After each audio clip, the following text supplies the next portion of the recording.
Hey you guys, welcome back to Southern Latitudes. Today we're doing a south garden update just real quickly. And I went to start the trays and then I was like, oh shoot, everything can be direct sown. So I decided just to hoe these little rows right here. This is in south garden.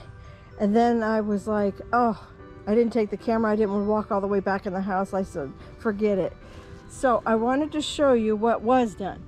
These are the King Richard leeks. And so I have this like 6-foot row and probably about 4 foot of the second row. And then I finished it out with some cilantro in there. And then I have both these rows, the 6-foot section up to the, about a third of the way through the garden. That is also cilantro. Then I put in, since my bouquet dill is taller, I put it in towards the center. And that goes all the way to this 4 o'clock. And then from there on, I did parsley. I didn't invest any money in this seed. This is all safe seed. The only thing that was bought was the leeks at this point. And so anyhow, if they drop trees, they drop trees. But if not, I have really nice herbs going on. Then from this section, I stopped the cilantro here, and then I started the red tabby spinach, which was somewhat of a bulk purchase. I bought not a small packet, I bought a larger, and I really love it. And I've already put it in 2 different spots, but I want more of it. Like, I can't get enough of it. So I don't know what this is, maybe close to 17 to 20 foot row. I put that in. So I wanted to see that before I go ahead and cover it up and make it where you can't. I'm not sure that I'm doing anything in here. I'm just going to cut my hibiscus back. Let me show you real quick. The borage is doing great. It's just getting over the shock, starting to do well. If you see any black stuff on there, that's I just fertilized these before the storm, so that's blood meal on there. This is all of my Japanese giant red mustard seed. I've actually noticed that some of the tango celery look like they've put on just a little bit of growth, not a lot. I can actually see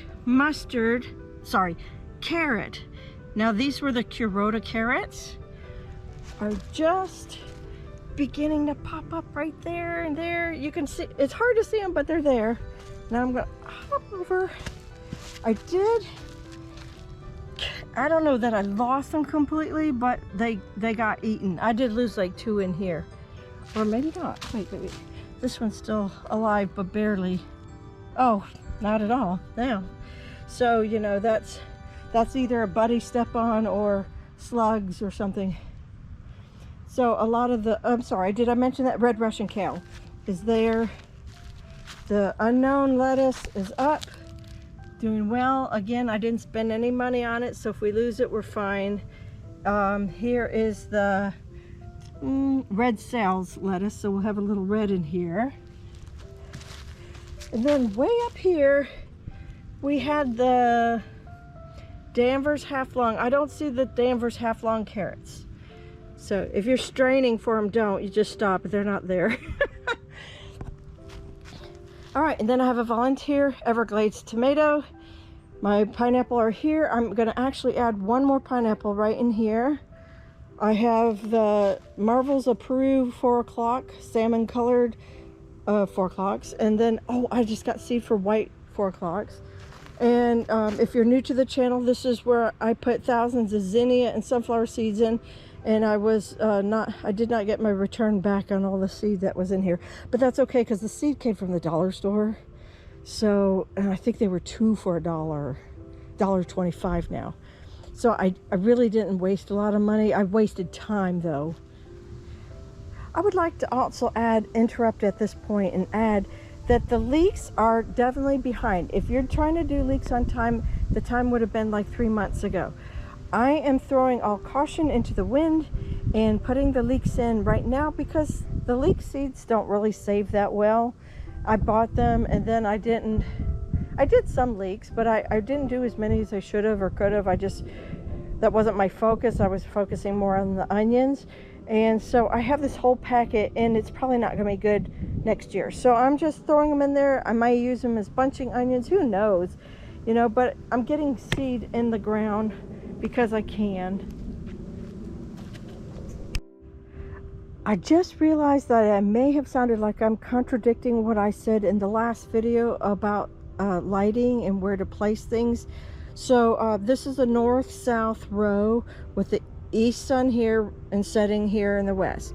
So I did put my taller dill in here and my red tabby here, but this is a fast-growing plant, the spinach is, and this is very slow. We'll start off very slow. So I'm hoping to get a cutting or two before this is even close to blocking, but also my sun is really strong down here.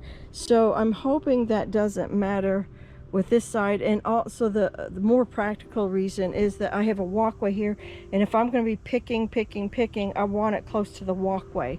So I just wanted to clarify that as well. And because I had some extra sugar magnolia tendril peas that I saved, I just put maybe an 8-foot row right here along this, just this little section of the fence. So we'll see if that takes. Those seeds are probably 2 or 3 years old. You guys, take care, God bless, and I'll see you in the next video. Bye-bye.